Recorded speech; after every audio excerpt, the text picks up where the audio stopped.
Es jueves, aunque ustedes no lo crean. Y aquí estamos nuevamente acompañándoles a todos ustedes en esto que se llama Un Día Mejor de Buenas Nuevas.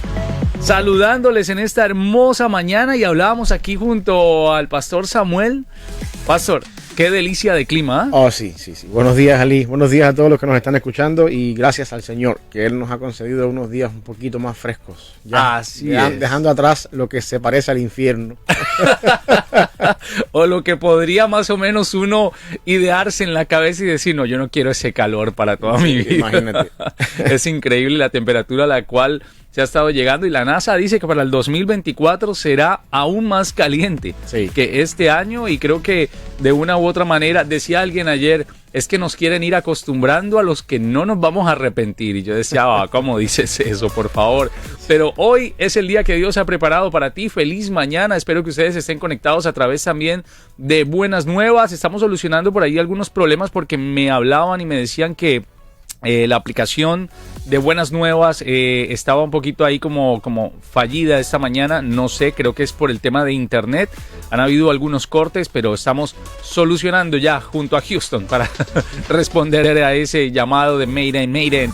Dice la palabra de Dios en esta mañana en Malaquías 4:2: Mas a vosotros los que teméis mi nombre, nacerá el sol de justicia y en sus alas traerá salvación y saldréis y saltaréis como becerros de la manada.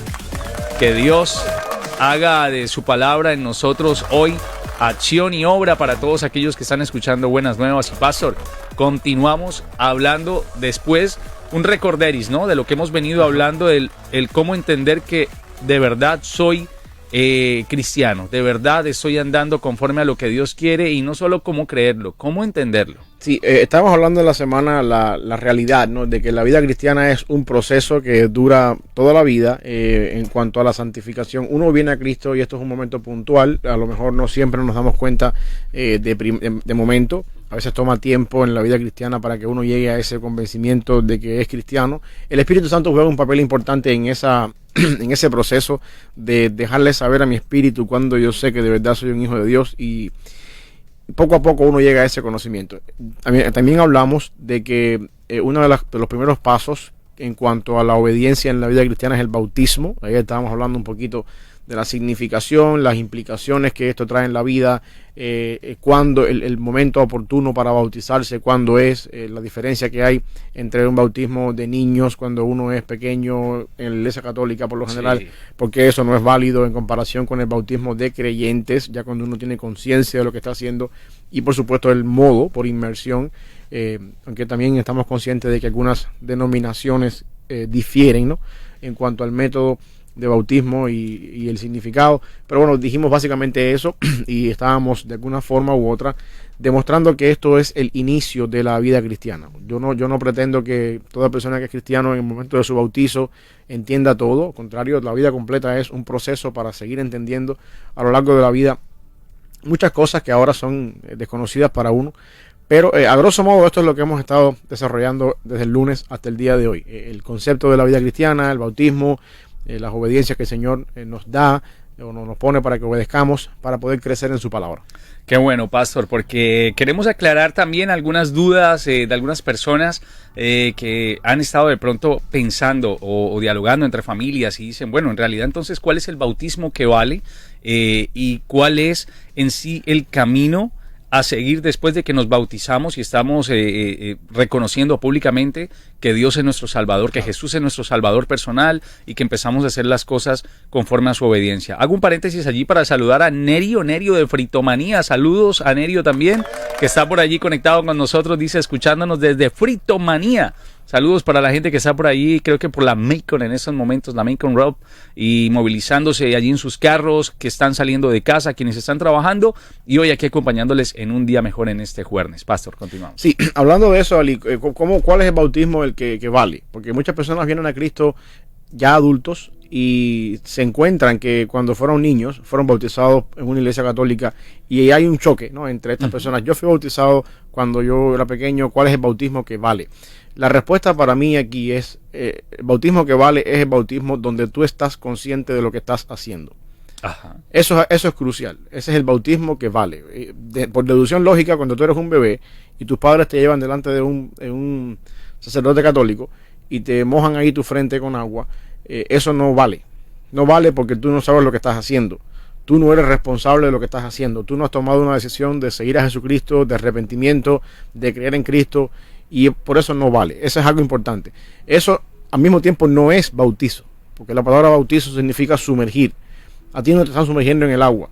Y aunque el sacerdote te sumergiera por completo en una tina de agua. Aunque quedaras allí más de 30 a 40 segundos. Sí, aunque fuera así, aunque fuera el método así y no fuera que te pusieran agua en tu frente, aún así no vale porque tú no estás consciente de lo que estás haciendo. Tú no has llegado al punto en tu vida de arrepentirte de tus pecados y de creer en Cristo como tu Salvador.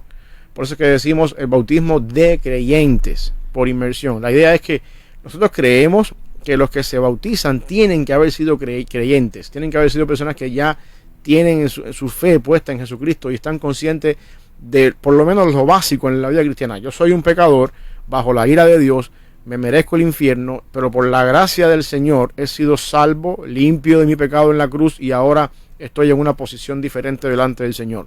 Si tú entiendes eso, tú estás listo para bautizarte. Ahora, ¿quién es Cristo? La implicación de la cristología y todo lo que trae la rama de la teología después, eso te va a tocar por el resto de la vida a medida que vayas avanzando. Pero lo básico es que tienes que ser creyente. En ese sentido, el bautismo que te hicieron en la Iglesia Católica no vale, independientemente de la edad que hayas tenido. Por dos cosas. Tú puedes ser que en algún momento determinado te bautizaron, o en un lugar católico te bautizaron, o en otro lugar que no sea católico, que usa una práctica de bautismo que no es la inmersión. Te bautizaron según ellos y tú estabas creyente, consciente de lo que estás haciendo, pero el método no es apropiado. Yo estoy a favor de un bautismo de creyentes por inmersión. Si tú llegas un día a nuestra iglesia y tenemos la oportunidad de conversar acerca de eso y tú eres una persona que viniste bautizado no por inmersión o bautizado sin ser creyente, tenemos que volver a hacer un bautismo contigo. Hay un problema allí porque no se entiende cuál fue la real... ¿Qué llevó a esa persona a que tomara la decisión de bautizarse sin siquiera conocer la importancia del bautismo? Claro, exacto. Por eso es que yo siempre requiero, y porque lo encuentro en la Biblia, dos condiciones para bautizarte: que seas creyente y que lo hagamos por inmersión. Si esas dos cualidades en tu tiempo pasado no fueron presentes en tu vida, yo creo bíblicamente que tú no has sido bautizado. Ok, o sea, en ese caso hay personas que llegan a una iglesia, ¿no? De pronto porque se mudan de un estado a otro, otra ciudad, y llegan, y creo que es válido la pregunta, ¿no? ¿Eres o no, ustedes son o no son bautizados? Claro. Es válida la pregunta, ¿cierto? Es válida, es una responsabilidad pastoral. De hecho, en nuestra iglesia, que es una iglesia que por la pandemia mucha gente se fueron, otros vinieron de otros estados a trabajar, mucha gente llegaron y mi pregunta siempre fue: ¿eres miembro de alguna iglesia anteriormente? Sí, tal iglesia. ¿Cómo fuiste bautizado? Sí, ¿cómo? Por inmersión. Y ok, no hay ningún problema. Yo no tengo ningún problema en validar o secundar el bautismo que alguien hizo contigo en el pasado, siempre y cuando lo hizo cuando tú fueras creyente y lo hizo por inmersión. Si esas dos cosas, una vez más, no están ahí, yo te tengo que volver o te tengo que bautizar, porque lo que pasó contigo en el pasado no fue un bautismo. Fue una emoción, simplemente. Sí, o fue un método, una práctica, no desde el punto de vista bíblico. Qué tremendo es cuando una persona cree que eso es un requisito para servir en la iglesia, más no la decisión que está tomando de corazón. Sí, bueno, hay dos cositas. Porque ahí. Esa es otra, ¿no? También. Sí, a ver, vamos ahí. A ver, déjame ponerlo de esta manera. El bautismo al mismo tiempo es la primera ordenanza que Dios nos da. Y es lo que creemos nosotros que nos da la entrada a la membresía de la iglesia local. Okay. Déjame explicar esto porque esto es un poquito confuso acá. No te salva y tú eres parte de la iglesia universal, ese cuerpo invisible de Jesucristo, compuesto de todo pueblo, lengua y nación, cuando tú crees en Cristo. El caso del ladrón en la cruz. El ladrón en la cruz era miembro, después que creyó en Cristo, de la iglesia universal. Cristo le dijo a él: hoy estarás conmigo en el paraíso. Eso quiere decir que ese hombre era salvo. No tuvo tiempo de bautizarse, obviamente estaba en la cruz, sin embargo fue salvo. La salvación es lo que te hace a ti miembro del cuerpo de Cristo, de redimidos como tal. El bautismo es la primera ordenanza que tú haces y te da la entrada a la membresía de la iglesia local. En Hechos encontramos que cuando Pedro predicó en el Pentecostés, automáticamente 5,000 personas fueron bautizados y fueron añadidos a la iglesia. La idea de añadir a la iglesia está seguida al acto del bautismo. En ese sentido, nosotros vemos el bautismo no como un requisito para que uno sirva en la iglesia necesariamente, pero sí es algo, míralo de esta manera, si tú eres una persona que vienes a la iglesia y lo primero que se requiere de ti como cristiano es tu bautizo y tú no lo has podido hacer, entonces ¿cómo te voy a confiar algo más? Si tú ni siquiera has sido obediente en lo básico que es el bautismo. Eso iba a decir, es como tipifica obediencia. Exactamente. Bien, para poder seguir. Sí. Hay iglesias que toman el bautismo como un requisito para servir. Hasta que no te bautices no puedes estar en un ministerio. Y yo entiendo el concepto, pero a veces la formulación del concepto no es la apropiada. No es que el bautismo es un requisito para que tú puedas servir. El bautismo se convierte entonces en tu primer acto de obediencia. Y si tú como cristiano no eres capaz de obedecer en ese bautismo, yo tampoco tengo la seguridad que el día de mañana vas a obedecer en lo que tengas que obedecer en el ministerio que estás haciendo. O por qué razón quieres servir en un ministerio en la iglesia y todavía no has llegado a lo básico. Empecemos, es como vamos a ir a la universidad sin pasar el kindergarten. Okay. Empecemos por donde tenemos que empezar y eventualmente, por supuesto, sigamos este camino de la fe. Pastor, por esa línea podemos entender entonces que la persona que fue bautizada en una iglesia católica, cuando fue bebé, cuando fue niño, que yo creo que ni se acuerda, solamente a través de las fotos, cuando ese niño ya crece, conoce del evangelio, va a una iglesia, puede ser bautizado normalmente, porque estamos hablando de que ese bautizo fue algo de lo cual él no estuvo ni siquiera consciente. Yo diría que debe ser. Debería bautizarse. Para mí ese niño nunca se ha bautizado. Para mí ese niño, sus padres lo llevaron delante de un sacerdote católico y lo hicieron un ritual ahí, pero ahí no hay un bautismo bíblico. No lo hay, por dos razones. Una, no fue por inmersión. Dos, él no estaba consciente de lo que estaba haciendo.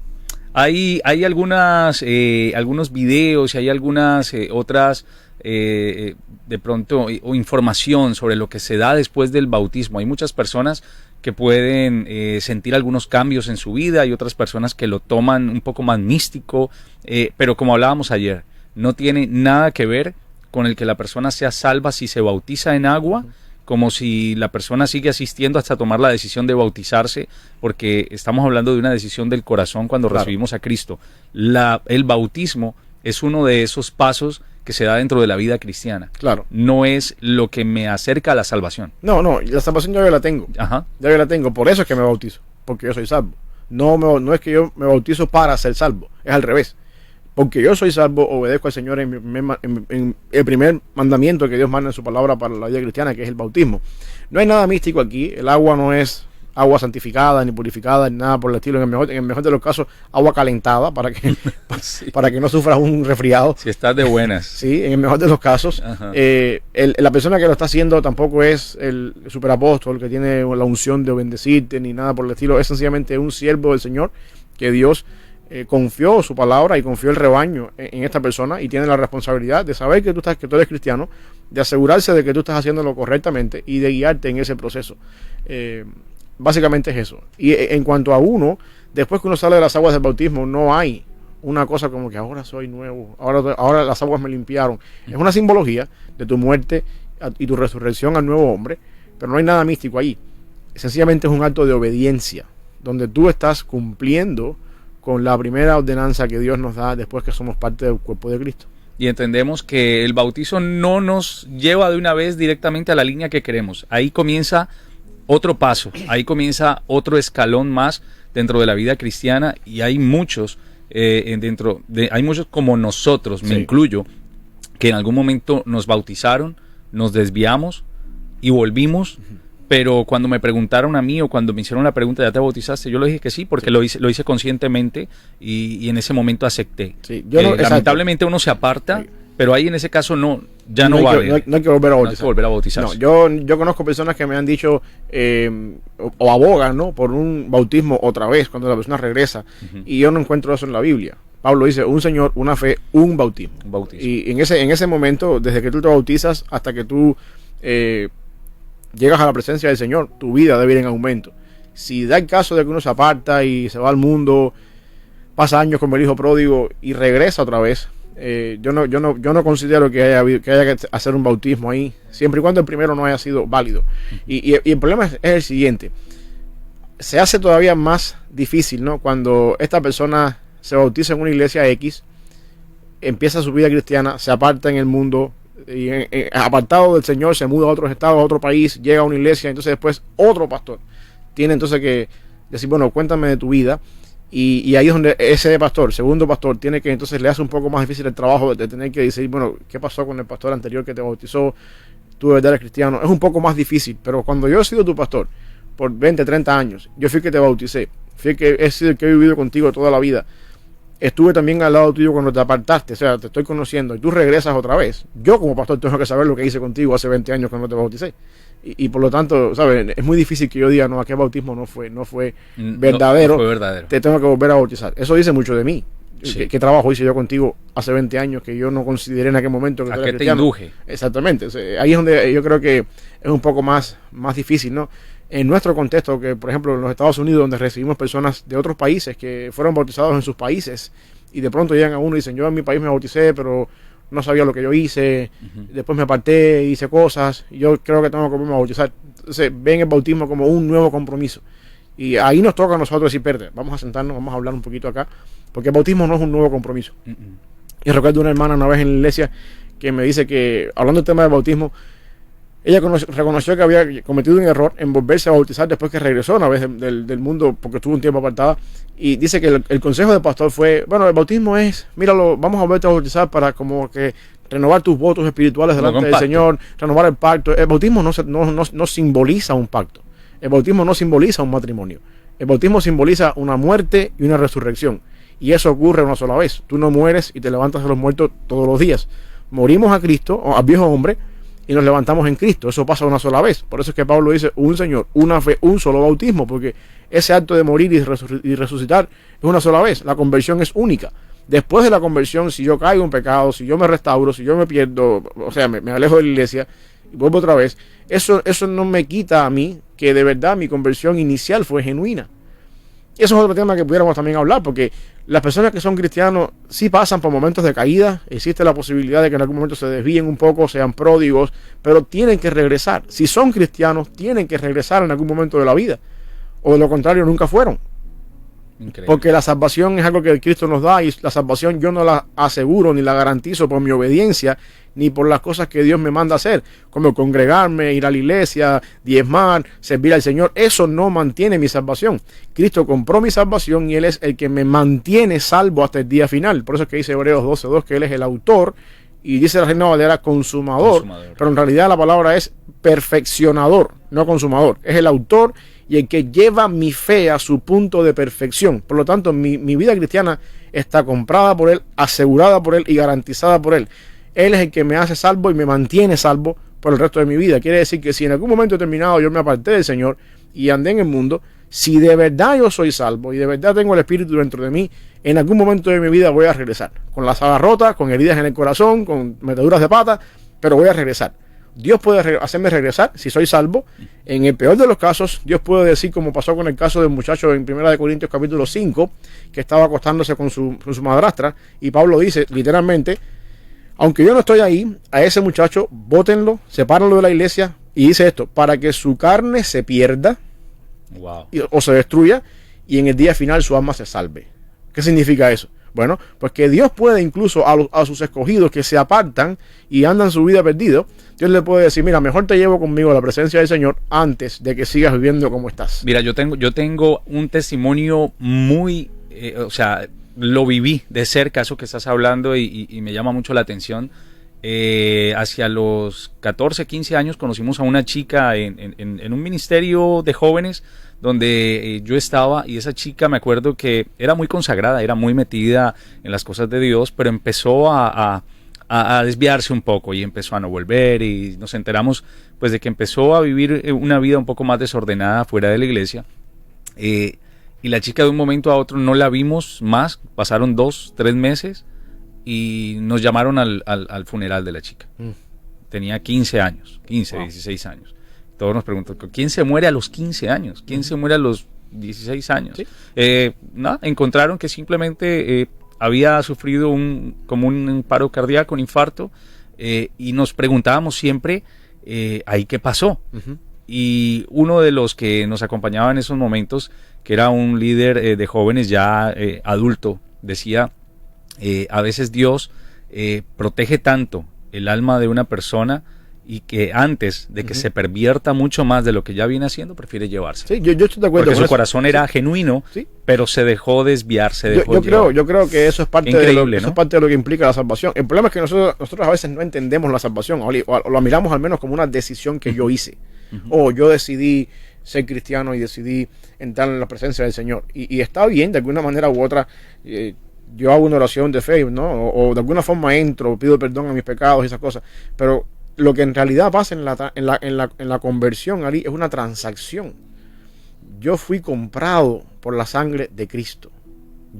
Pablo lo dice, ya no vivo yo. Cristo vive en mí.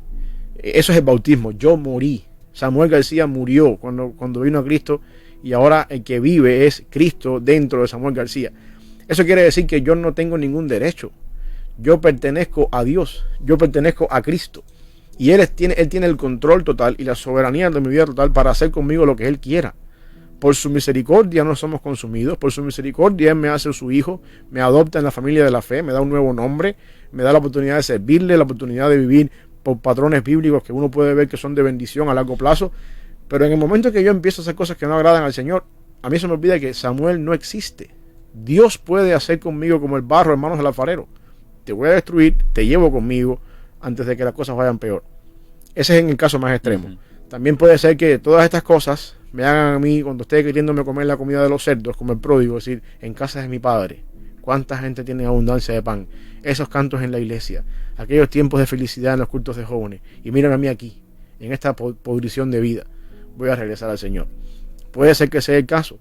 También, si eso nunca sucede, entonces quiere decir que yo nunca fui parte de la familia del Señor.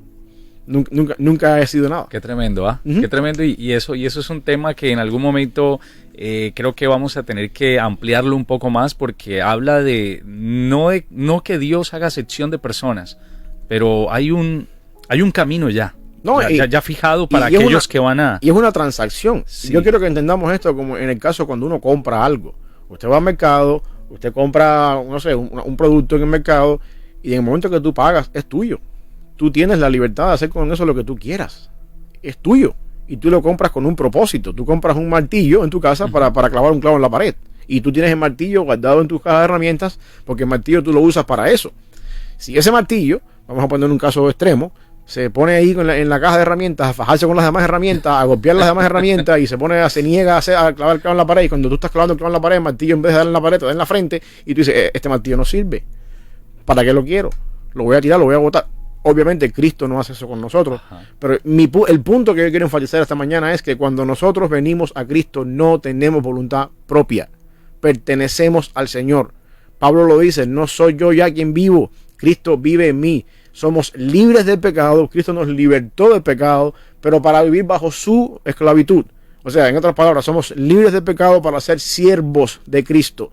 Y ese es el verdadero propósito que tenemos en la vida, cuando uno encuentra el sentido de satisfacción de la vida, de que yo fui creado para reflejar la imagen de Dios en este mundo, mientras le sirvo a Él como su súbdito. Esa es la satisfacción más grande de la vida del hombre, que muchas veces no encontramos porque no tenemos la capacidad de entender lo que somos en Cristo. Y queremos ese yo que salga, ese yo, mis sueños, mis anhelos, mis cosas, mis deseos. Y no es así. Somos propiedad privada del Señor. Hijos amados, hijos en estima, a quienes Dios tiene en gran estima y nos ama, pero no tenemos voluntad propia. Y que de todo esto, lo que queramos hacer no es porque nosotros queramos acercarnos, como dice también, Él pone el querer como el hacer. Hay gente que dice, yo voy a buscar de Dios. Tú no buscas de Dios, Dios te encuentra a ti, porque... Dice, los perdidos somos nosotros. Exacto. Pero a la gente le encanta decir, yo voy a buscar de Dios. No. Cuando Dios pone el sentir en la persona y la persona se acerca, pero es la persona quien definitivamente decide si se queda o se aparta. Sí, y eso es parte de toda la vida. Yo quiero que entendamos esto, porque esa es la esencia de la vida cristiana desde el primer día hasta el día en que venimos al Señor. Por eso es que Pablo compara la vida cristiana con una carrera de resistencia, donde uno va corriendo. Y tú sabes, cuando las personas que entienden un poquito esto de atletismo y las carreras, los diferentes tipos de carrera tienen sus diferentes peculiaridades. La carrera de velocidad, por lo general, es un tramo corto y la meta es, yo tengo que llegar primero. y me tengo que esforzar, la arrancada es importante, la manera en que yo modelo la velocidad las con la respiración, todo eso es importante porque el tiempo es corto y la meta es ser el primero. Eso no es lo que está diciendo Pablo. Pablo dice, aquí la carrera es una carrera de resistencia. Aquí la meta no es llegar primero, aquí la meta es llegar. Aunque seas el último que llegues, la meta es llegar. Aquí no importa mucho la arrancada para poder llegar primero. Aquí lo que importa es el tiempo y cómo tú manejas tu tiempo. Y la carrera de resistencia requiere otra estrategia para correrse. Modelas tu respiración, modelas la velocidad, el paso que llevas a cada tiempo para poder terminar. Aquí la idea no es llegar primero, la idea es terminar. Y eso implica que de alguna manera la vida cristiana se compara con eso. Pablo dice, corramos con paciencia, que es un poquito difícil, ¿no? Correr paciente, correr con paciencia. Pablo, eso no camina, no van de la mano. Correr es correr, apúrate. No, correr con paciencia una carrera que tenemos por delante. Y la forma en la que corremos esa carrera es con los ojos puestos en Jesús, porque si no, no podemos llegar a la meta. Cristo es nuestra meta, en Él tenemos que mirar y vamos a correr con paciencia esa carrera que más que no luce como 100 metros planos. Esa carrera son años de carrera donde hay valles, donde hay autopistas, donde hay montañas, donde hay sombras de muerte, donde hay todo, pero en todos los terrenos que me toca correr por esa carrera larga, mis ojos no están puestos en las montañas, en los valles, ni están puestos en Cristo. Pastor, en esa misma imagen que de pronto nos muestra de todos los altibajos que hay dentro de la vida cristiana, la carrera cada vez se acorta más. Parece ahora más, en realidad hay que tener, es una carrera un poco más de resistencia, pero también de velocidad, porque hay gente que de pronto lleva muchos años, ¿no? En el Evangelio, pero se da cuenta que sigue siendo el mismo. Sí, sigue siendo eso es lo que yo quiero que veamos. Cuando yo digo carrera aquí, creo yo, ¿no? Que cuando Pablo o el autor también de Romanos 12, que habla de los ojos puestos en Jesús en esta carrera, yo creo que una de las cosas que estamos viendo aquí, la carrera es mi vida personal con Cristo. No tanto es el tiempo que nos queda hasta que Cristo venga otra vez. Yo creo que esto tiene que ver con el transcurso de mi vida. ¿Quién soy yo delante de Dios? Del momento en que Dios me llamó hasta que llega a su presencia. Esa es la carrera. Y eso es algo personal. Mi carrera es diferente a la carrera tuya. Todos vamos a la misma meta. Pero la forma en la que corremos, tratemos de ver esto como una carrera de maratón. Aquí en Memphis es famoso el maratón de St. Jude, que se hace muchas veces en el año, varias veces en el año, no sé, donde salen corriendo una cantidad X de corredores y empiezan a correr con el propósito de llegar a una meta. El transcurso de cada uno de esos corredores durante la carrera es diferente. Algunos se cansan más, unos se agitan menos, algunos, no sé, alguien tiene un accidente y se vira un tobillo. Estoy poniendo los casos extremos, ¿no? Unos van por una parte del camino, otros van por otra parte, unos caminan por la senda de la derecha, unos por la izquierda, pero es algo personal. El compromiso y la meta y el ímpetu que uno hace para llegar al final no es algo común, es algo personal. Quizás estoy corriendo y al lado mío vas tú corriendo y yo veo tu resistencia, veo tu velocidad, veo tu tenacidad y tu vida, tu manera de correr me inspira a mí a ser como tú. ¿Me entiendes? Quizás en la carrera yo veo otro que va detrás de mí rezagado y no le importa nada y va corriendo como la liebre y la tortuga de aquí para allá. Y entonces mi objetivo es, hey, vamos, corre conmigo, no te desanimes, dale. Pero la idea es que esto es algo personal, donde Dios trata conmigo de una manera diferente a como trata con los demás y nos da capacidades, nos hace caminar por diferentes terrenos en la carrera con el propósito de hacernos llegar a la meta. Y lo que importa aquí no es por dónde voy a llegar, sino llegar por el camino que Dios ha trazado para mi vida.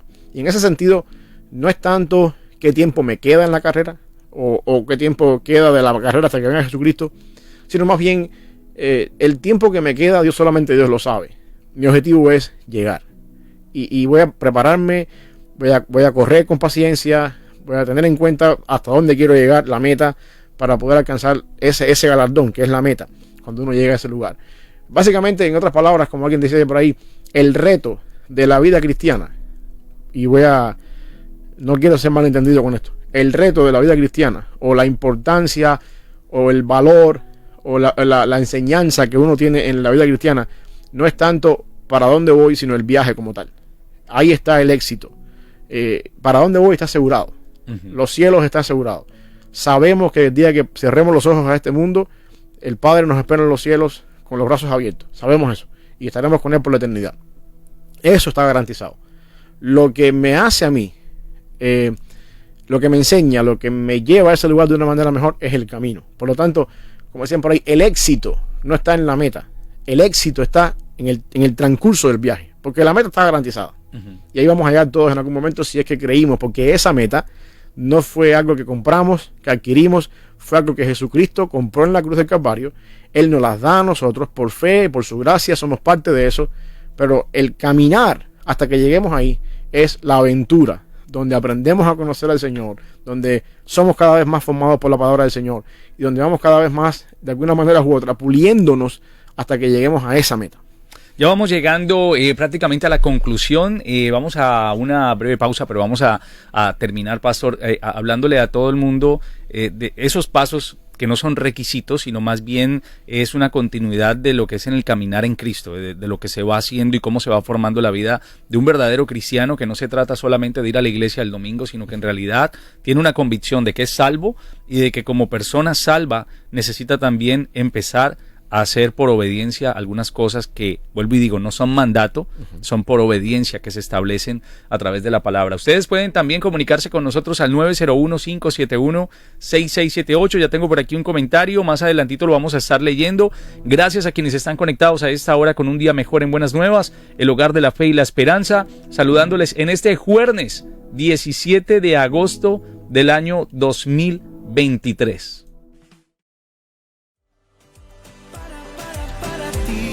Estamos llegando ya a la parte final de este segmento, pero continuamos con ustedes aquí en Un Día Mejor.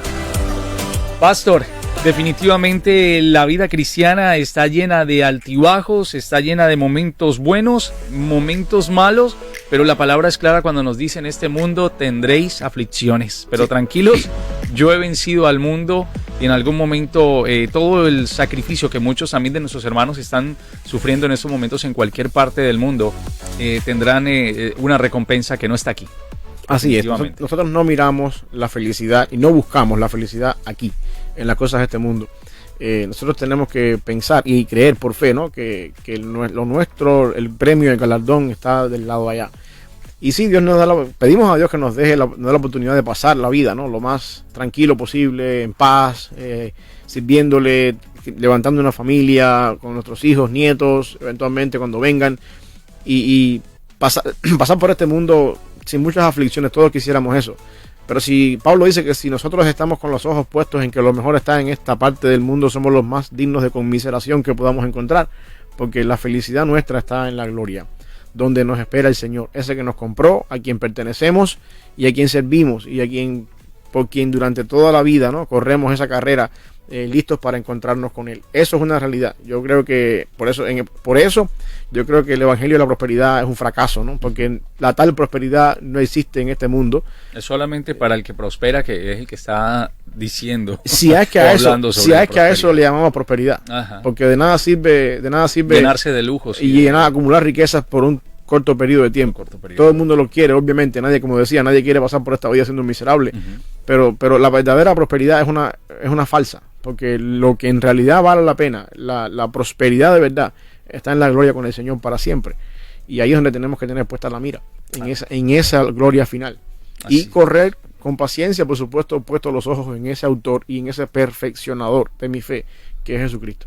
Pastor, llegando ya a la conclusión, después de que hemos empezado a caminar con Cristo, que hemos empezado a darle un cambio también de 180 grados a nuestra vida, que como bien lo digo, Dios hace gran parte de este cambio en nosotros, pero nosotros también tomamos la decisión. Sí. Dios es un caballero a la hora de decirte: mira, aquí está, hay un camino angosto, lleno de muchas cosas, y hay un camino ancho.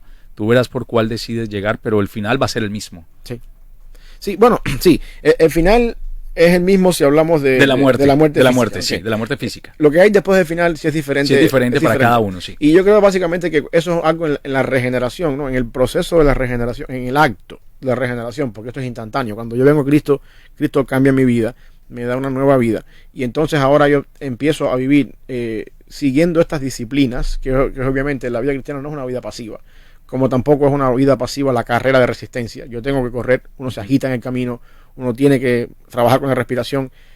Yo tengo que hacer algo en la vida cristiana. Y ese algo es la santificación, es un proceso. A diferencia de ser salvo, que es instantáneo, ser santo es un proceso que camina conmigo toda mi vida, donde yo ayer era menos santo que hoy, en perspectiva, ¿no? Hablando metafóricamente. Y así sucesivamente se espera que cuando yo esté más cerca del Señor, sea más santo que lo que soy, que lo que fui cuando estaba al principio de la vida cristiana. Esa es la idea de la vida cristiana. Ese caminar en la santidad, lo cual incluye mi tiempo con el Señor, mi tiempo de lectura bíblica, mi tiempo de oración, la iglesia donde yo voy, servir en la iglesia, ser parte de la comunidad de la fe. Eso toma toda la vida y es algo que yo hago, que me toca a mí. Pero la buena noticia es que esa es la parte donde Pablo dice, Él es el que en mí produce el querer como el hacer por su buena voluntad, para que yo me ocupe en mi salvación. Ocuparse en la salvación aquí no es ganarme la salvación, no es hacer cosas para ganarme la salvación, sino ocuparme en la salvación es correr en la carrera que ya estamos, con los ojos puestos para donde vamos. Es esa disciplina diaria. Y me toca a mí, si soy yo que tengo que poner la alarma en mi despertador para levantarme temprano a orar, eso soy yo que lo estoy haciendo. A mí es el que me da sueño por la mañana y quiero seguir durmiendo. Eso no le pasa a Dios, eso me pasa a mí. A mí es el que me pasa tener que batallar con el pecado y con la tentación cuando viene el pecado a mi puerta. Soy yo el que batallo con eso. Pero es que Dios es el que pone en mí el querer como el hacer para que yo venza esas cosas y para que yo pueda mejorar en esas cosas. Y esa es la parte donde yo digo que por esa presencia del Espíritu Santo en mi vida, que me hace levantarme temprano, que me hace decirle que no a Satanás en la tentación, por esas cosas es que yo digo entonces que Cristo es el que perfecciona mi fe, porque de ser por mí mismo yo no puedo. No podríamos. Es el Espíritu Santo que mora en mí, que me da las fuerzas para yo levantarme temprano a orar al Señor todos los días, o me da la fuerza para decirle que no a Satanás a la tentación, o las cosas que uno enfrenta a diario, para confiar en el Señor cuando viene la tormenta, para confiar en Él cuando estoy pasando por el valle de sombra de muerte. Samuel García no puede solo. Samuel García tira la toalla y se va para el mundo. Sin embargo, Cristo que me compró, en su compra estaba el sello de propiedad que Él puso en mí, que es el Espíritu Santo, y ese Espíritu Santo es el que me da la fuerza por su palabra para decirme, hey, esto es pecado, por aquí no es, por aquí sí es, pon la alarma hoy, despiértate aunque tengas sueño, levántate, no importa, y poco a poco uno va avanzando hasta que llega a la madurez en Cristo. La vida cristiana es una vida activa, en el sentido de que mi santificación es activa. Yo tengo que caminar hacia la santificación. Eso no me llega sentado en mi casa viendo televisión. Yo tengo que caminar. Sin embargo, Dios pone en mí los medios por el Espíritu Santo, la fuerza, el deseo, la voluntad, para que yo me levante y camine. Y en ese sentido, Él es el que perfecciona mi fe y me lleva seguro hasta las puertas de la eternidad el día que no estemos en este mundo. Amén. Qué bueno, pastor. Oramos. Oramos. Señor, gracias por este día, mi Dios, por la bendición que nos das de llegar delante de ti, Señor, esta mañana, de poder compartir tu palabra por estos medios. Bendice, Señor, los que nos han estado escuchando, los que han dejado comentarios también, Padre Celestial, que este programa, Señor, pueda llegar a otras partes donde también otras personas puedan ser edificados, Señor, y levantados con tu palabra. Te pido una bendición, Señor, para el colectivo de la emisora, Padre, que tú les bendigas, les cuides, les uses, Señor, en todo lo que ellos están haciendo, y en esta bendición de poder también diseminar por las redes sociales esta bendición. Te rogamos que sea hoy un día en que podamos vivirlo en santidad, dispuestos a obedecerte, Señor, y poder tener contigo un tiempo cada día, Señor, donde reflejemos a aquellos que no te conocen a ti, Padre, lo que significa correr con paciencia una carrera que tenemos por delante, y que seamos un ejemplo de cristianos, un ejemplo de vida santa, y de esa manera poder traer a otros a los pies de Jesucristo también. En el nombre de Jesús. Amén.